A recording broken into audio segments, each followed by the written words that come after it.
Howdy, everybody. Welcome back and happy Skews Day to you. It's September 7th, 2021. I'm Trey Crowder, and that's Mark Agee. What's up, Mark? What's up, Trey? Just pouring out a little liquor, mourning passing of Michael K. Williams, one of my favorite actors of his generation. Yeah. That was a sad one, man. It hit me. Yeah, because I think it was a few months ago now, but I just recently listened to him on, I think it was WTF podcast, I'm pretty sure. But I listened to a podcast with him on it where he was talking about being an addict and being sober. He talked a lot about that, and apparently that's what happened with his death. I guess there was a relapse or something, it seems like, and that's just always a huge Yeah, bummer to hear because I was a huge fan of his also.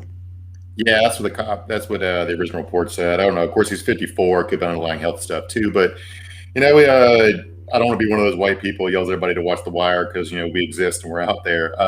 But it is for my money the best TV show of all time, and Omar Little is one of the greatest characters of all time. And a Yeah, man's got to have a code, Trey. a man's got to have a code. Well, I'll say The Wire.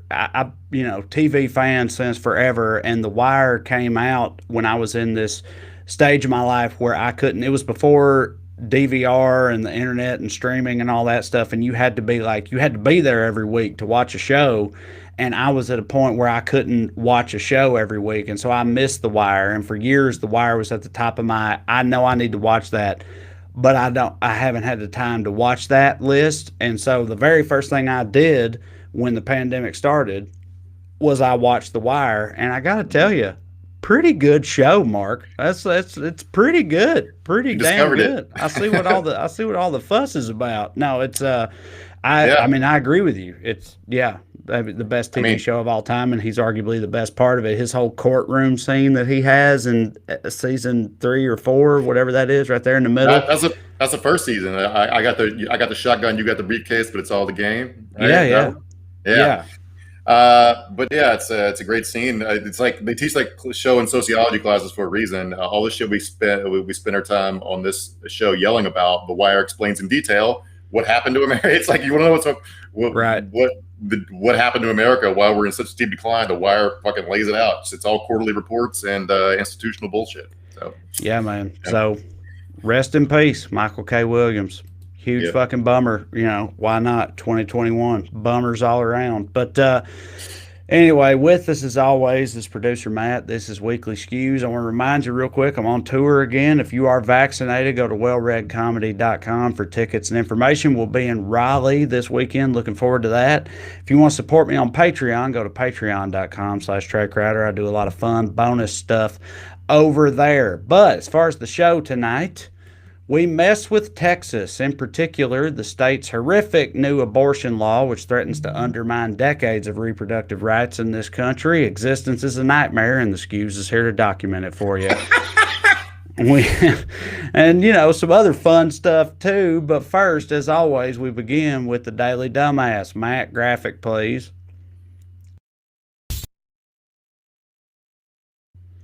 Tonight's dumbass: anyone who listens to the rhetoric of elected Republican officials. This, according to the country's top elected Republican official. Matt, play the clip.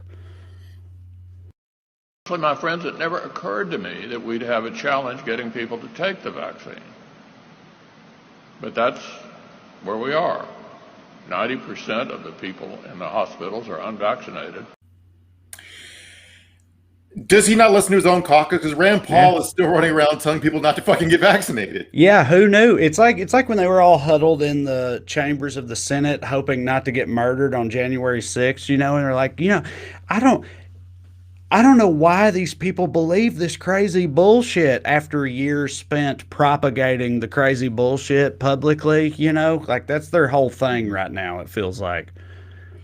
I like there's an overarching theory I haven't been able to wrap my mind around, but I think about it a lot that like somehow Americans have come to the conclusion that they're never going to die, and therefore their immediate prospects, their jobs, their immediate grasp of power is like the most important thing in the world. God damn the consequences, right?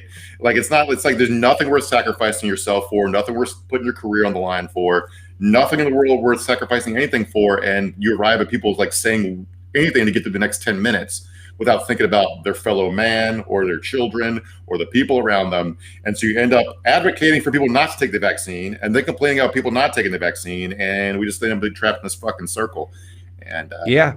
And on that note, apparently they are not immune to the effects of this. It seems like it's starting to wear on some of them. If you don't believe me, look at this fun little montage put together of West Virginia Republican Governor Jim Justice. Matt, play that, please. Vaccinated. Absolutely getting yourself vaccinated, and we're running out of time. A bunch of people will die. I don't know how we can be more explicit. Oh boy, we have got to get vaccinated. More people will die. All you're doing is entering the death drawing. What in the world? I mean, I would run over top of somebody. Death after death after death if we don't get ourselves vaccinated. You know, yeah, that's the Republican governor of West Virginia. Just like fucking, I guess he flipped parties 3 or 4 times. I don't really know what his like actual belief system is. That's it. That shit goes on in West Virginia. I feel like because you like Joe Manchin, the Democrat or whatever. Like it's hard to tell in West Virginia. I think, and I think it's like a result of the whole like the long-standing tradition of unions and shit there, and like old school Democrats or whatever, and it's like, oh, they're Democrats, but they're also racist, or whatever, and trying to clarify who is what in the state of West Virginia. It's always some shit like that. Yeah, the shout out to that video was put together by the people at The Recount, by the way. Twitter account at The Recount. They make some good content. So since we ganked it, I wanted to give them credit for it. But like you can just see the exasperation set, because like a governor has to govern, whereas Mitch McConnell doesn't have to fucking do shit, right? Right. Like he's not responsible for anyone's lives outside of maybe his staffers in his department. But here's a guy who literally has to take the phone calls from the hospitals who's like, please fucking take the vaccine. And it's like what's on the ground and what's happening in elite media circles is not the same thing. And thank you, Governor of West Virginia, for reminding us of that. Also, get vaccinated if you haven't yet. Put it on your to-do list. I imagine most people listen to this have are at least in favor of it in theory. But put it, just if you haven't done it yet, make time, go do it. Yeah, because if you don't, what are you going to do? You're going to take horse pills. That's what you're going to do. You're going to end up taking horse medicine. And there's some new information that's come out about horse medicine. Mark, is that correct? Turns out taking horse medicine could have some weird impacts. Yeah, it turns out if you take a bunch of ivermectin, your sperm gets real slow and grows 2 heads. So that's pretty fun. I guess like natural selection works itself out eventually, I guess. So even if like you cure yourself of COVID with the horse pills, you're going to be selected out of the gene pool. But I think the fun part to me is it drives down testosterone as well. So a bunch of papaws about to grow some titties. That's going to really hit for me. But here's the fun part about it. Well, 2 fun things. Matt's dad provided us a little bit of fact check. We'll get to in a second.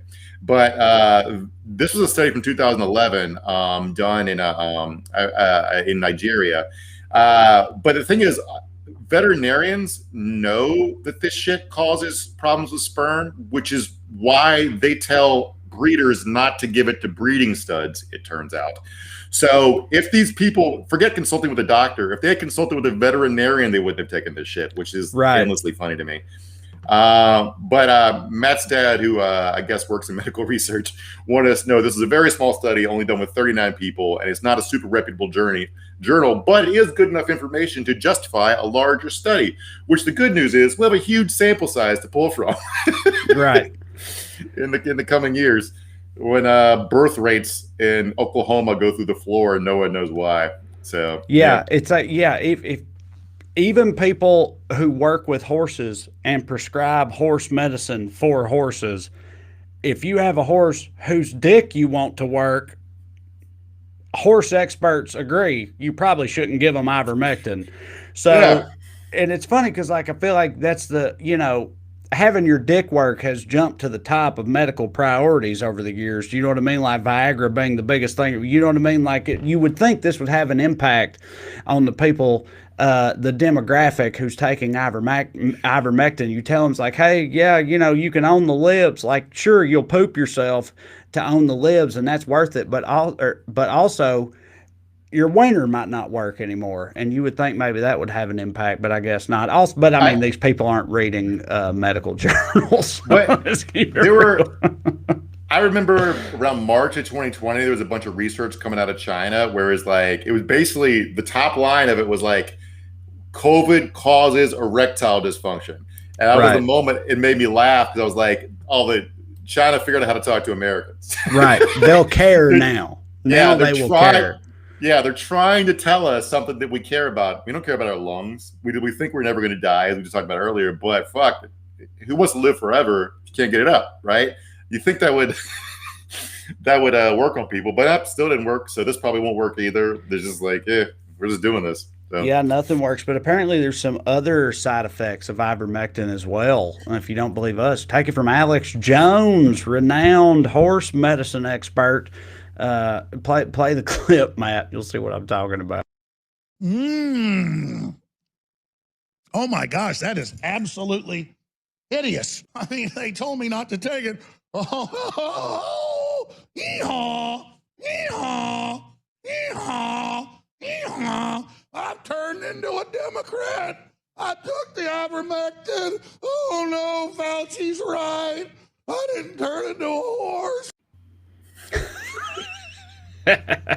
How owned do you feel right now, Mark? You feel pretty owned by that? I'm so owned, because like apparently this is the fantastic content I'm missing out on by not watching InfoWars more often. If Alex Jones was all this shit, I would watch, honestly. He used to be all this shit. Alex Jones used to be a fun-loving conspiracy theorist in the 90s. He would just talk about like moon lasers and aliens and shit before he got really hyped up on politics before Trump got elected. When Obama got elected, I guess is a better way to put it. But he's always a good guy to turn to. Like I remember he had a whole theory that Obama had weather machines. It was controlling the weather when he was president. But then Trump took over, and I never heard any more about the weather machines. Which is like, did Obama take the weather machines with him? Yeah, when he left, took him back to Kenya with him. That's what he did. Yeah, I guess. What is supposed to be the like?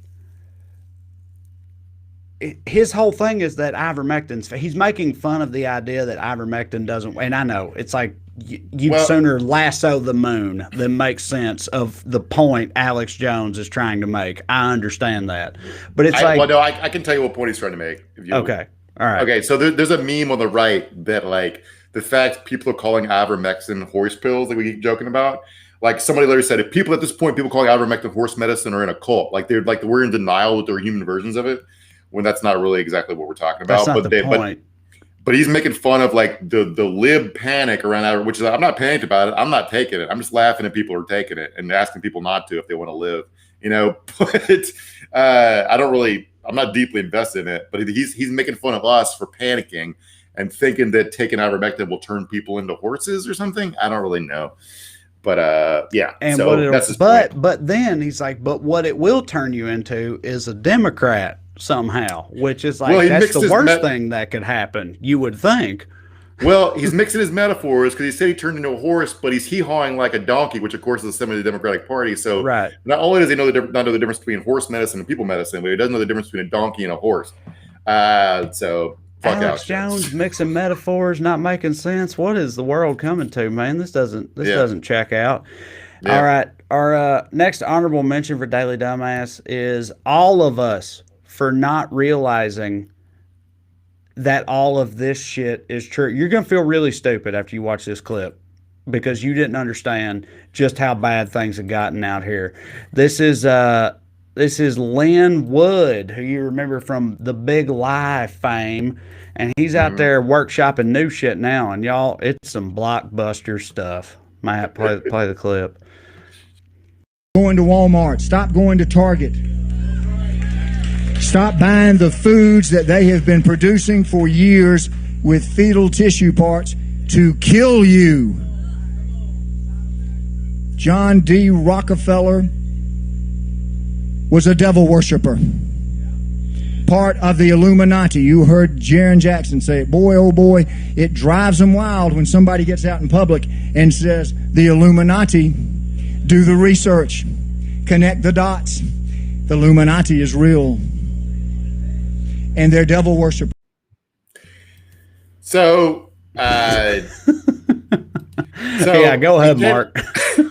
So Lynn Wood, who was Donald Trump's big election lawyer and also a big QAnon dude, he's been running around for the last year saying that Hillary Clinton eats baby parts to live forever, but also Walmart's putting baby parts in your food to kill you.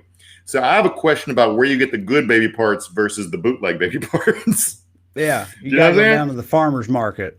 Get the good baby parts from your local baby part, farmer, your local baby part farmer. No, this one, it sounds like a Mad Lib, right? Just like insert lunacy here thing where he's just like, I wonder how long he talked, and like, that was, what was that? 60 seconds. And it was just 5 different types of lunacy, just back to back to back to back. And it's like, how much can he fit into it? Does he do an hour? Does he got an hour of shit? Because you feel like you'd almost run out at some point, but I guess not, man. I mean, I feel like he's scraping the bottom of the barrel to rant about John D. Rockefeller, who died in 1937. Right. Like, I don't even know the thing about him worshiping Satan. Maybe he did. I don't give a shit. But I don't know whether he, I don't, like, you can make any sense of all that shit. It's like, this is the president's lawyer, ex-president's lawyer. No, our true president's lawyer. Let's get it straight. Yeah. So. Yep. All right. Our next honorable mention for Daily Dumbass, Joe Biden for not keeping some of those surplus tanks around to combat the hurricanes that came through last week. Matt, play the clip. Tell you what would be a good start for the people of Louisiana. $85 billion worth of military equipment that was left behind in Afghanistan. Yeah. We could use some of those assets for the citizens of America. Right. Let us put America first. Yeah, it's Louisiana Congressman Andy Biggs has got his finger on the pulse of what's really happening, the problems in his home state right there. People don't have electricity, they don't have air conditioning, they don't have health care, they don't have vaccines. We got to get them tanks. But imagine if they had tanks. If we had some tanks when Ida rolled through, none of this shit would be going on. It's another Mad Lib situation. He sounds like, listen, everybody's asking me about floods. You know the real problem? Joe Biden is flooding this country with Mexicans. That's the real problem. It's a flood of immigrants coming over the border, and that's what I want to talk about. Like, you talk about moving the goalposts, dude. But yeah, what the fuck are $80 billion worth of tanks? Which, of course, that's all completely made up, by the way. But what is that going to do in a hurricane relief effort? Talk about the Green New Deal. This is green. The $100 bills that Hunter Biden uses to snort cocaine. That's what I'm worried about. That's what we need to be talking about out here. Yeah. He says, standing amongst the rubble. Oh man! Yeah, standing amongst the rubble, complaining about bullshit. That's American politics right now, buddy. Ain't that America? Get a fucking shovel and start digging your people out, asshole. Yeah. Okay, so for our last honorable mention, we're going to do a little bit of a deep dive here. It's a school board update. Mark, will you walk us through this, please? It's some wild shit.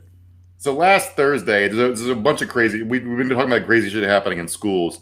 So last Thursday afternoon, 3 guys, only one of them which has a kid in school. This guy's kid got sent home due to COVID contact tracing, asked to isolate and to wear a mask after she tested negative and came back to school for a few days. In response, which this dad gathered up a couple of his buddies and went to citizens arrest the principal with some zip ties. And here's a quick video of him live broadcasting himself going to kidnap a school principal. Yeah. Here, I'll show you. Law enforcement zip ties. Okay, where is the office? Is it over there? I thought it was up front. Okay, probably. We're just coming in to talk first. But our public officials need to know that. There he is. Here. All right, so a couple things about that video. I didn't want to show the whole thing because it's a rambling Facebook live stream. But the buddy was carrying the zip ties, and he pivoted the camera over to show the zip ties. And the buddy goes, "Hey, I don't want to be on camera," like because his buddy's like, "We're committing a crime." He's smart enough to know it, and so he hands the zip ties off so this guy could confess to planning a crime on Facebook Live. And I like that he goes, "We're just going to talk first," because it really does outline the problem here. Because there has to be a step 2 to the zip line, the zip tie. Right. Right. Yes. Right. It's like step 1, talk. Step 2, question marks. Step 3, law enforcement zip ties, citizens arrest. Like, but what's step 4 citizens though? arrest. Yeah. Right. What happens after that? Yeah. Who knows? You're gonna keep in your basement till he confesses. They are going to be hoisted upon the shoulders of their community members and lauded throughout the streets as heroes for arresting the principal of the school. That's what step 4 is, Mark. That's what happens after that. Yeah. So what happened next was a school cop came and said, "Hey, what the fuck, buddy?" And so he politely asked the cop if he could do a citizen's arrest on the principal, and the cop's like, "That's not a thing, buddy." They left after a little bit, and the guy made another Facebook video where he was saying that the schools don't like it when dads come in because they're too masculine. So they were just put off by how tough and masculine these guys are. Yeah, that was the problem. Yeah. Anyway, today all those guys got arrested. So, all 3 members of Arizona Trio barged into the elementary school principal's office with zip ties and threatened to place her under citizen's arrest for following public health guidelines, have instead been arrested themselves. That's how that goes.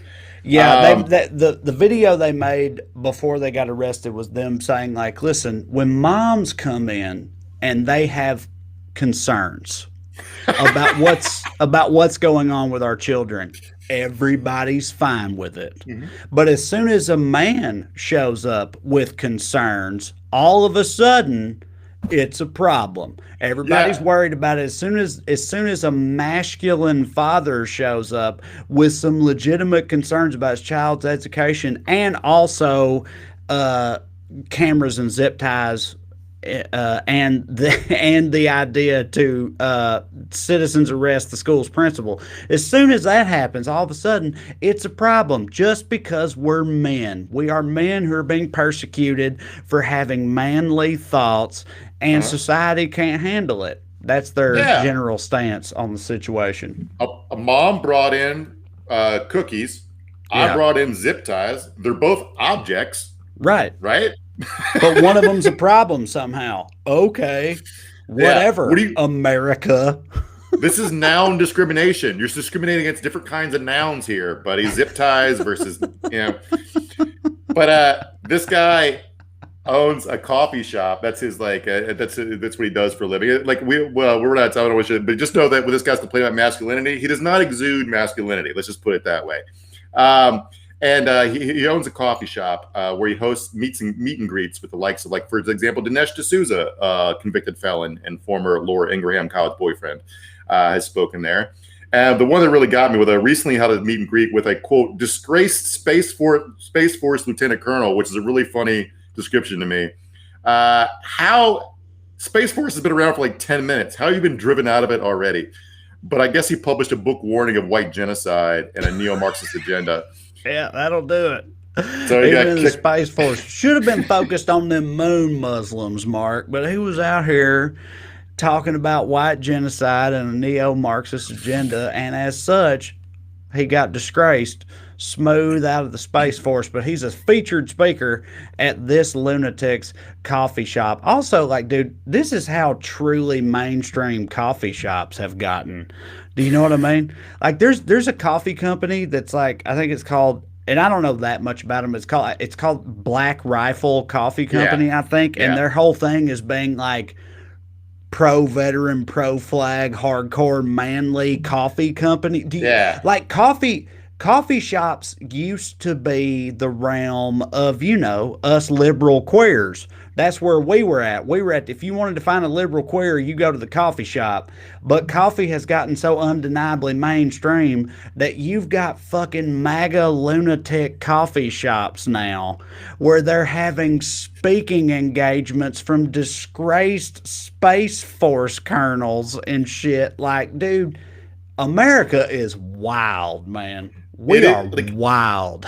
It was like 6 months ago. Ted Cruz was still making latte liberal jokes, Right. which is like extremely funny because Starbucks is super successful because they made like something with the aesthetics of like rich people stuff, like affordable for like $3, right?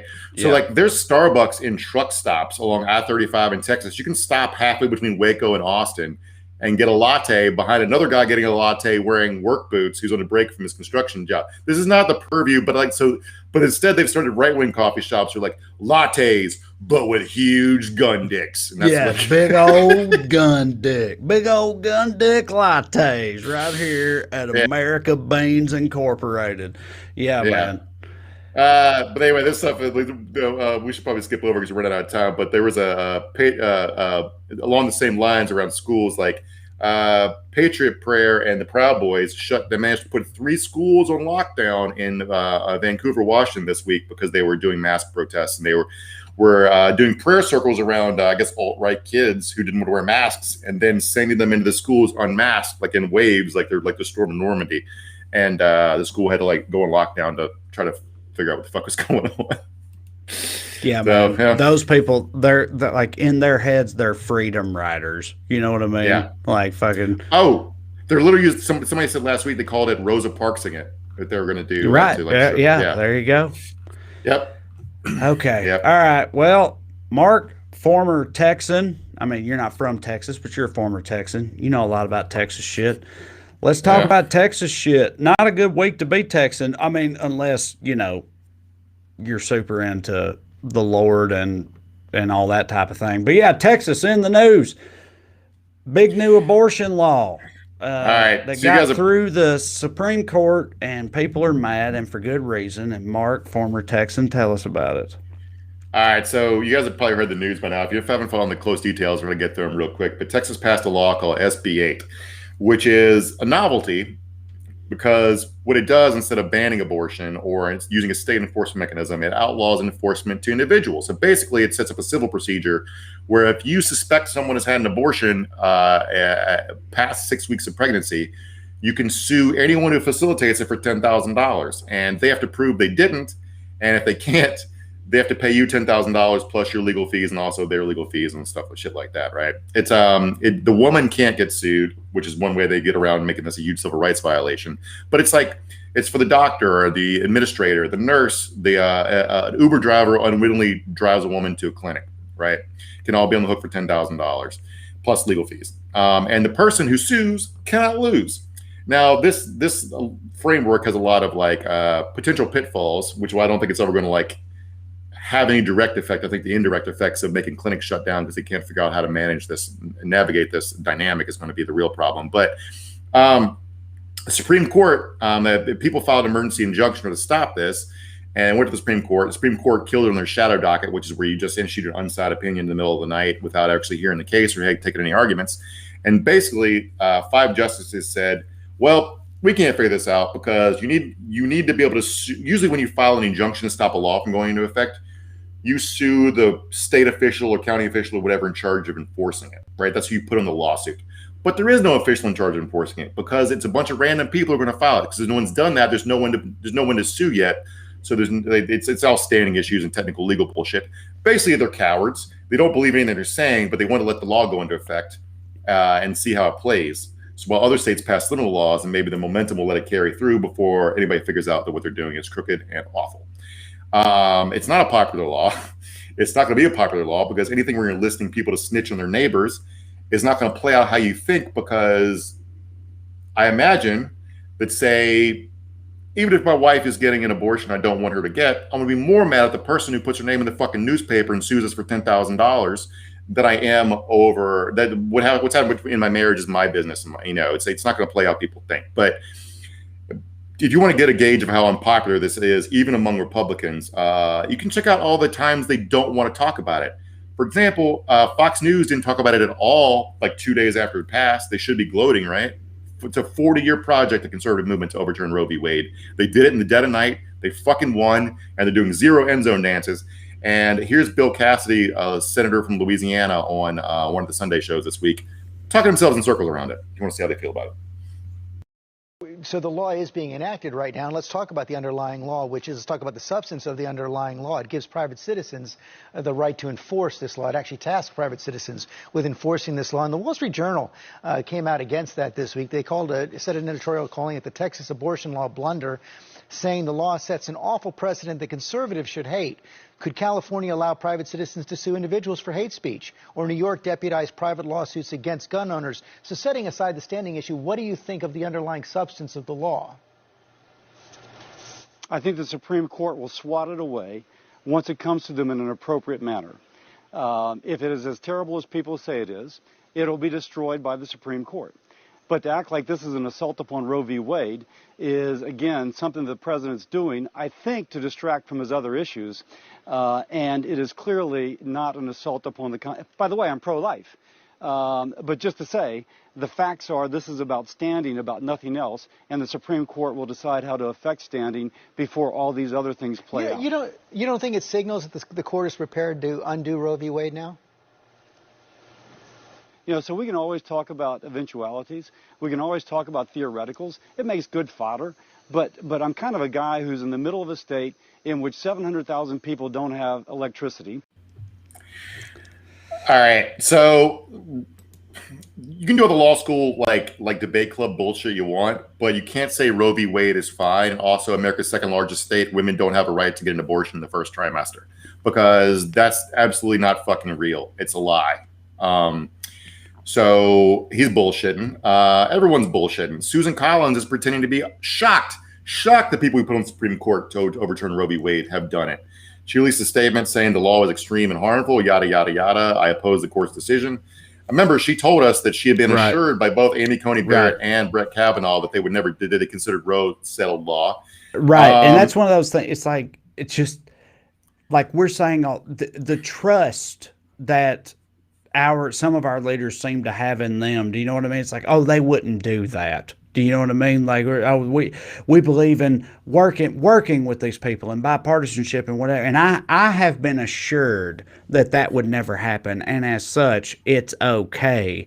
And it's like, yeah, now she's just aghast at the fact that these super pro-life judges that she helped to confirm are doing some super pro-life.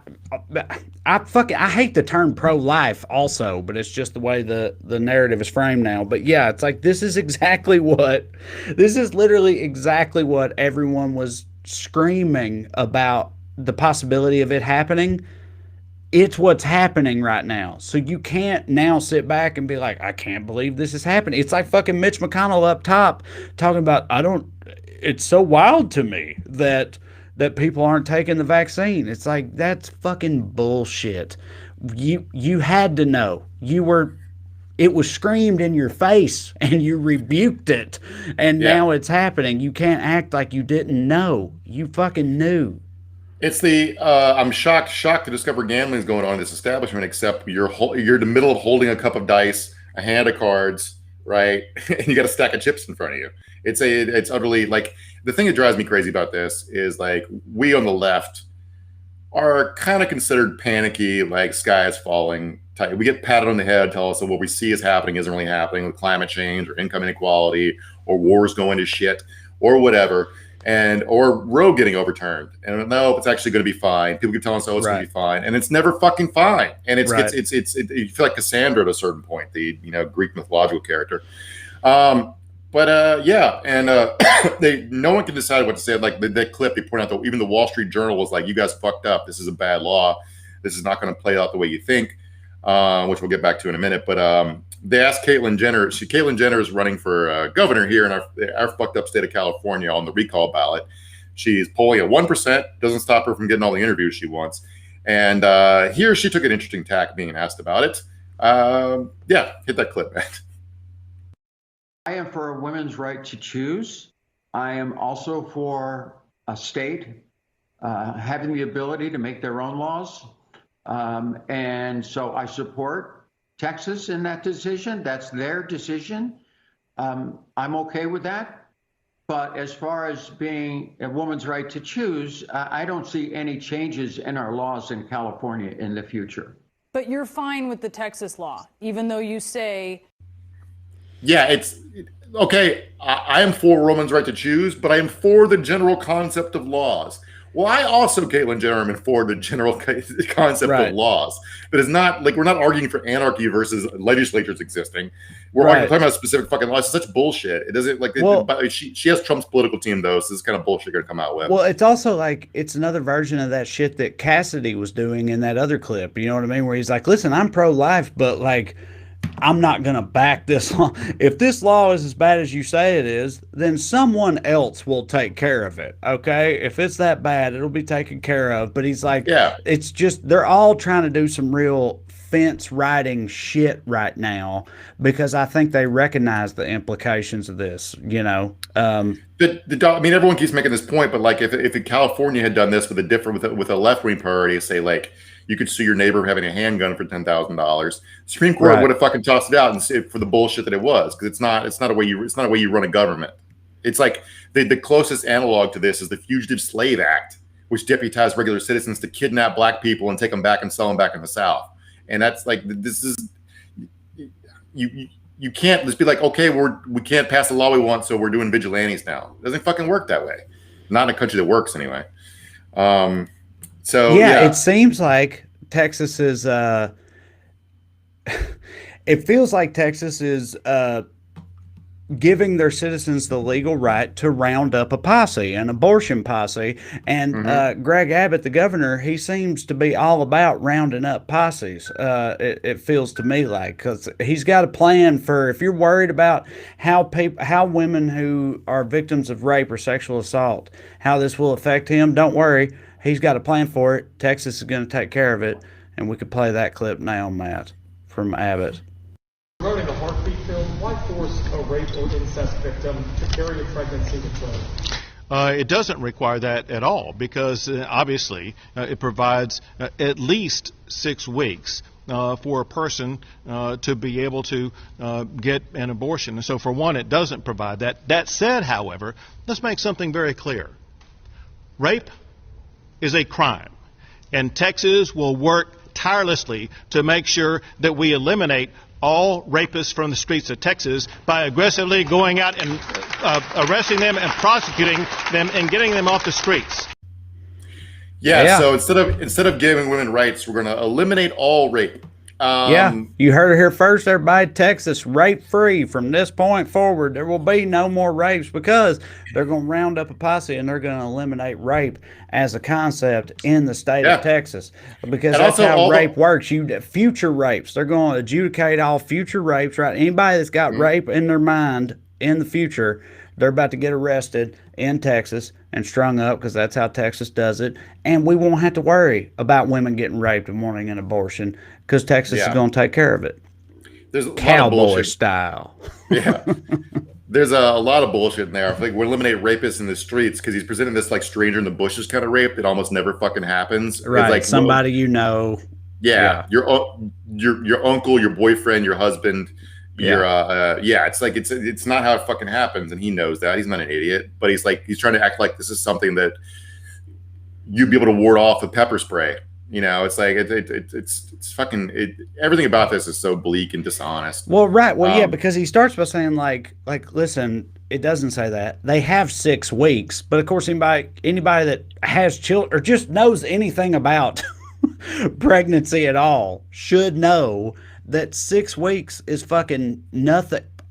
Most women don't even know they're pregnant by 6 weeks.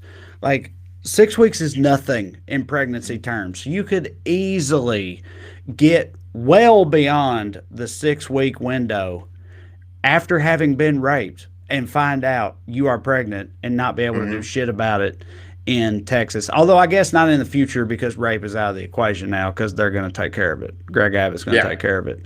But yeah, what you got to do is you got to like rapid daily COVID testing. You just got to take a pregnancy test every morning. Right? You'll be covered. This isn't gonna. So I don't think this is going to play out how people think it's going to, because like I said, I don't think anyone's going to avail themselves of trying to get this 10 grand, other like maybe a couple dozen. How do you know? People don't go around telling everyone in their social circle or their church or whatever they're going to get an abortion. How do you, like? Buddy, I'm sorry. There will be some fucking Nancy Grace types in Uh-huh. Texas who point who go to get that $10,000 abortion cop money or whatever based on somebody, eating a real big lasagna the night before or whatever, just looking a little heavy, retaining water. Somebody's retaining Yeah. water, and somebody like you. But dude, people are going to go for it. They're going to go for that $10,000 abortion prize, I think, or abortion cop prize. I mean, they're going to be. I mean, Matt's making the point. These are from the people who tell us that vaccine passports are a HIPAA violation. Just going to ask every woman entering her business whether she's pregnant or not, and whether it's past 6 weeks.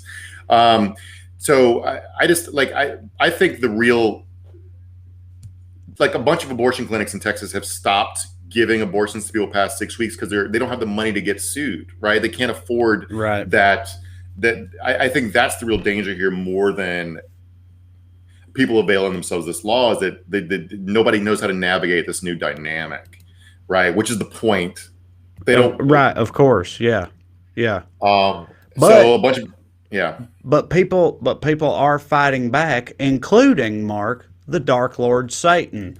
You put that screen grab up there, Matt. The Satanic Temple in Texas is not having this shit, and they are offering an out for people in Texas that need an abortion, and it's under the rights of the Religious Freedom Act. So, according to the Satanic Temple, it is a tenet of their religion that your body is yours and it's inviolable, and it's a very deeply held religious precept that abortion is a right that women have, and as such, it cannot be interfered upon by the state government. So if you would like to participate in the abortion ritual, you can seek the Satanic Temple's assistance and they will help you out with this. And one of the main guys at the Satanic Temple said, I am sure Texas Attorney General Kim Paxton, who famously champions religious liberty issues, will be proud to see that Texas's robust religious liberty laws, which he so vociferously champions, will prevent future abortion rituals from being interrupted by superfluous government restrictions. Satan to the rescue once again, Mark. For people that don't know, the funny thing about the mainline Church of Satan is they don't believe in Satan. No, they don't. Well, okay. First of all, so you said this is the Satanic Temple. There's also the Church of Satan. The Church of Satan is different, and they kind of don't hit really. They're sort of in, but the Satanic Temple doesn't actually believe in Satan or any of that. They kind of exist to fuck with religious hypocrisy and troll Christians and that shit in this country. I, for one, am very much a fan of what they do. But yeah, it's two different things. They're atheists who like trolling, right? Yes.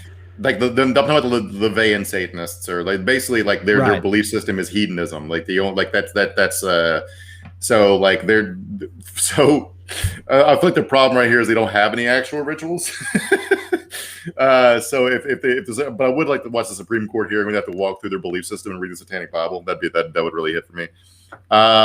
Because if you, I mean, the idea is if you stand there and say it's a deeply held precept of my religion that I have the right to an abortion, at this time, and I'm invoking this under our state's religious freedom laws, like, what can they say about it? It's like their whole thing is like, oh, religious freedom is ultra important. That's why we need the 10 Commandments at the state capitol, and we need kids to say under God as part of the Pledge of Allegiance.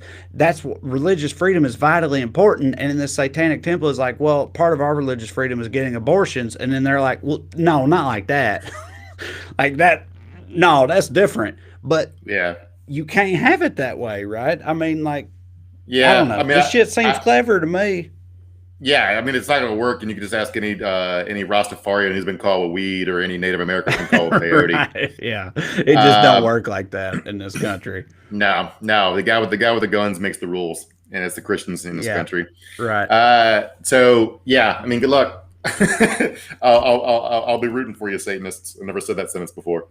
But yeah. So the politics of this is interesting because I think everyone knows that most people are pro-life or are in favor of some form of legal abortion. The problem with abortion advocates or pro-choice advocates is most people feel ambivalent, or it's not their top issue to be pro-choice because people don't think about having to get an abortion. But most people aren't thinking about needing an abortion in a couple of weeks, which is like a huge chunk of people that get abortions in America are married women who already have kids. Either they discover a medical problem with either them or the child, or they just got back in the workforce and they don't want to take a few years off from their career again, yada, yada, yada. A lot of people have personal reasons. This idea, this image people have that it's all like, I don't know, frivolous sluts in their early 20s or whatever, running around just using it for birth control but I'm not... I think we should get abortion for whatever reason. And Mexican. Yeah. It's immigrants. Yeah. It's black welfare queens. They're all just can't keep their legs closed and can't stop having babies. That's what they think it is.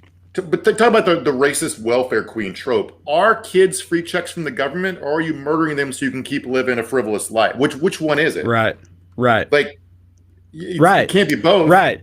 Yeah, exactly. Like yes, that is such a good point. If they are free, if it's not a child, it's a check. If that's how welfare queens work, then they would never get an abortion. They would get pregnant at every opportunity and have another kid. So you give them another check so they can keep propping their feet up and just doing bullshit. That's what they would do.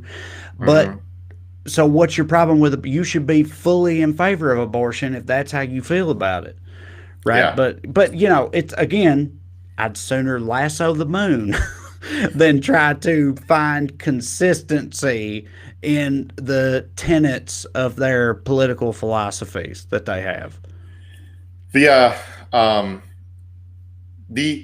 I know people who feel strongly about pro-life views, and while I disagree with them, I can respect them having an honest view. The people I reserve my contempt for here are the cynics who just want to be mean and troll the libs, which is everyone in power here. Greg Abbott does not fucking have a sincere belief. The guy who wrote the bill, I saw an interview with him. He was laughing his ass off about this, about how clever he was to write the bill to where there's no one to sue. All the Republicans in Congress, at least Amy Coney Barrett probably is a hardcore pro-lifer. Brett Kavanaugh doesn't fucking give a shit. He just hates women. All these people are such fucking assholes.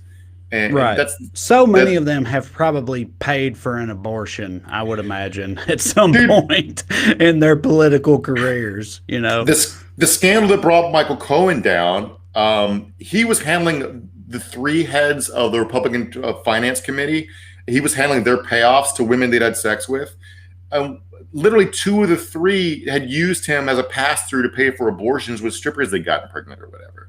These people don't believe anything they're fucking. They're the people I have utmost contempt for. The rules, the rich people will always be able to get abortions. The rules never apply to them. There used to be this I think it was a Reddit thread. It was just stories from people that worked in abortion clinics, and almost every story was about how there would be a woman outside the clinic protesting, and then one day she'd be in there getting an abortion, and she'd be outside protesting the next day. Because her case is special, Trey. She's not one of the whores. She actually had a problem, right? Yeah. She had a right to get one. It's all the other people that are bad, right? It's dude, I've known, there's plenty of people I went to high school with that fucking hate welfare queens and all that type of shit, but get food stamps. And they're like, well, I need my food stamps. It's different. Yeah. Like, I deserve mine. It's a problem. They're fucking lazy, where it's like, I had to get an abortion. They're fucking whores. They're sluts. You know, that's how a lot of these people's brains work, man. I mean, the purest essence of Trumpism, if you had to sum it up in a sentence, it would be that, like, he cut out the bullshit and just said the government should give you benefits, but not them, right? Yeah. The government should take care of you, which is just Herrenvolk democracy. That's basically what Hitler pitched. But it's like, it is... There's not principle there. It's just like, I want mine and I want to fucking hurt other people. That's it. Right. That's the core of it. You know?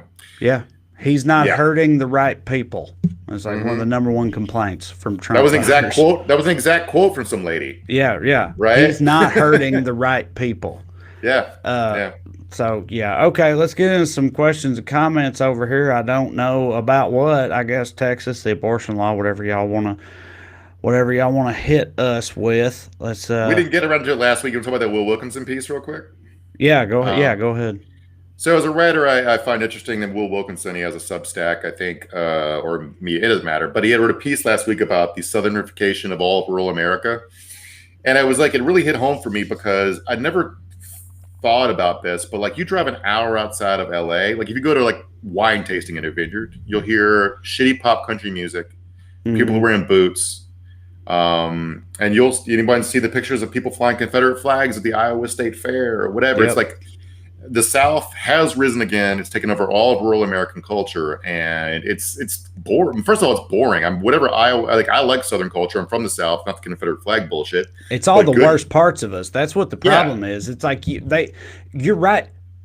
Southern culture has overtaken a huge chunk of America, but it's only the worst parts of it's just the racism and all that shit that's really huge. And because dude, the whole like, it ain't South and North anymore whatsoever. It's fucking urban and rural. That's what it is. Like I've toured the whole country. I've driven across most of the states and shit. And you drive from Spokane, Washington to Seattle, Washington, that 6-hour trip you take, it's going to feel like you're driving across Alabama, dude. It's going to feel like the exact same. I know because I've done it. It's the same exact shit. You hear the same music, see the same signs, all the same shit.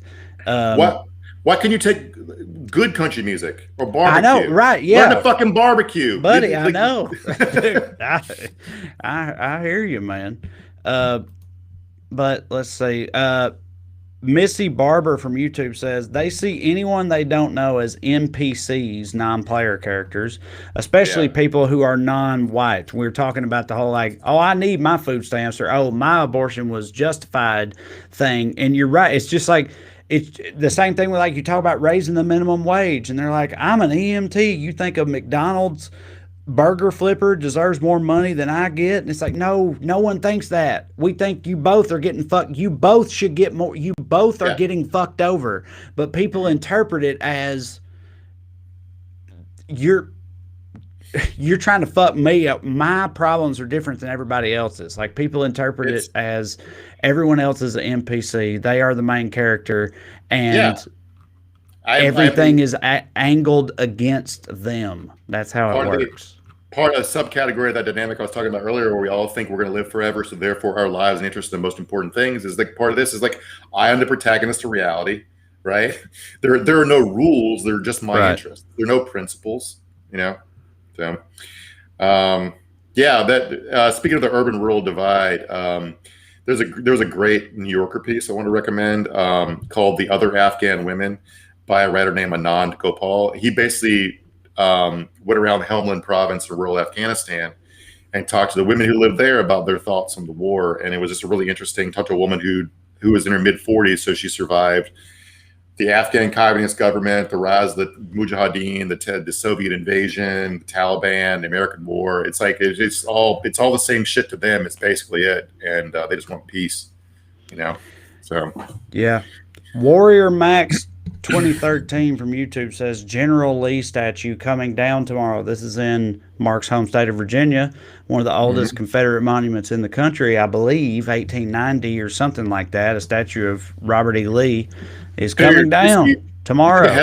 The headline of the AP story was like, statue of Civil War hero. Yeah. Robert E. Lee. Dude, I do not understand how that still happens. Like, how do you not know to not call Robert E. Lee a hero if you're a fucking writer for the AP or whoever put that out there? Like, as Southerners, I just want to say this clearly: 300,000 Southerners fought for the Union. 300,000 people evaluated the same dynamic Robert E. Lee did and came on the right fucking side of it and disagreed with their brothers and their family and their cousins and their sisters and sometimes their wives and picked up a gun to go prove them fucking wrong.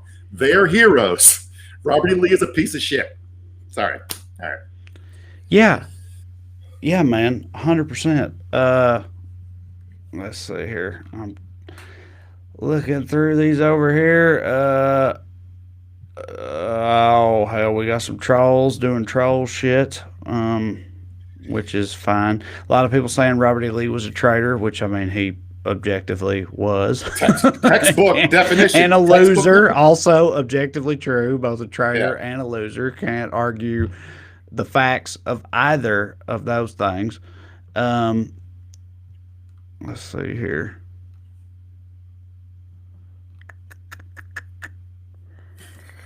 Why aren't, hang on, from Kim Cusado, why aren't Southerners embarrassed about the Civil War and slavery? It's a very good question. A lot of Southerners are taught that they shouldn't be. Like, a lot of them are taught that it wasn't actually about slavery. Oh, they're taught so many things. A lot of Southern. I don't know if this is still true. I assume it is, but I know, like, when I was growing up and everything, like, slavery wasn't that bad.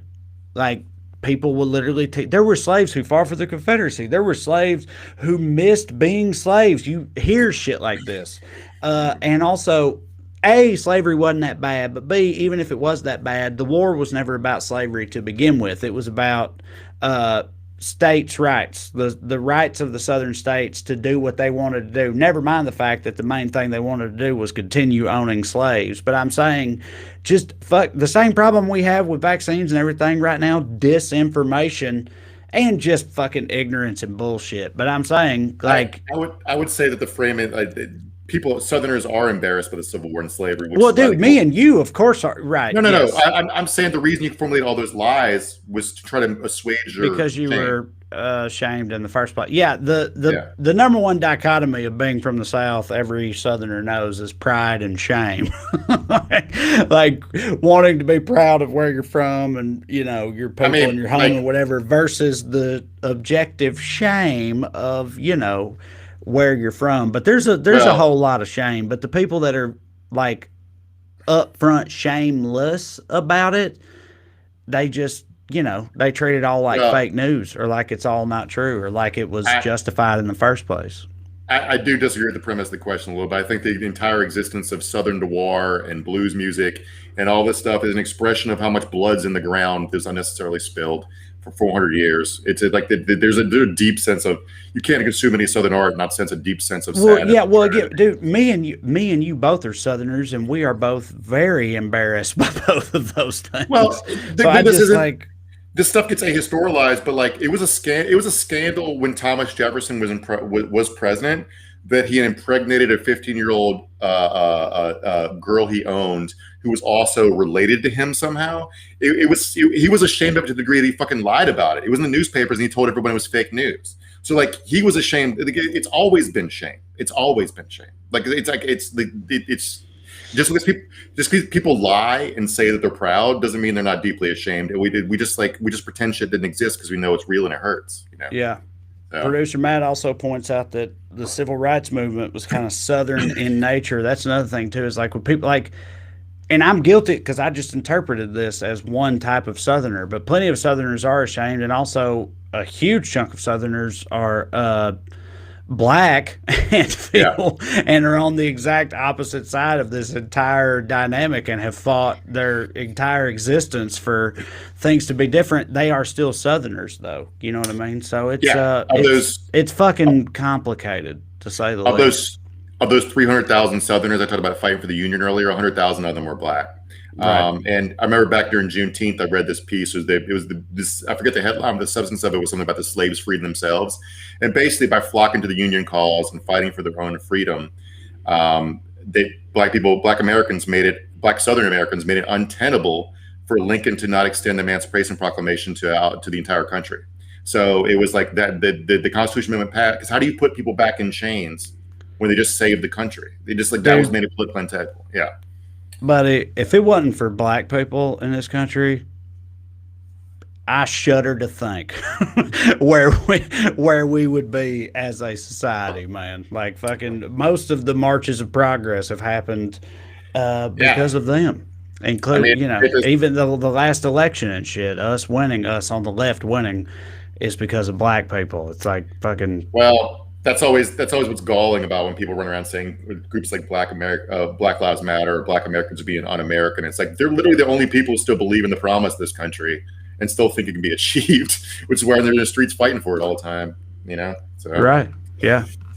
Yeah. Okay. Well, we're out of time for this week. We will be back next week on Weekly Skews. We hope to see you right here. We'll have a good time. Yeah, check me out on tour, wellreadcomedy.com, patreon.com/TreyCrowder, all that good stuff. I'm Trey, that's Mark, producer Matt. Thank you very much.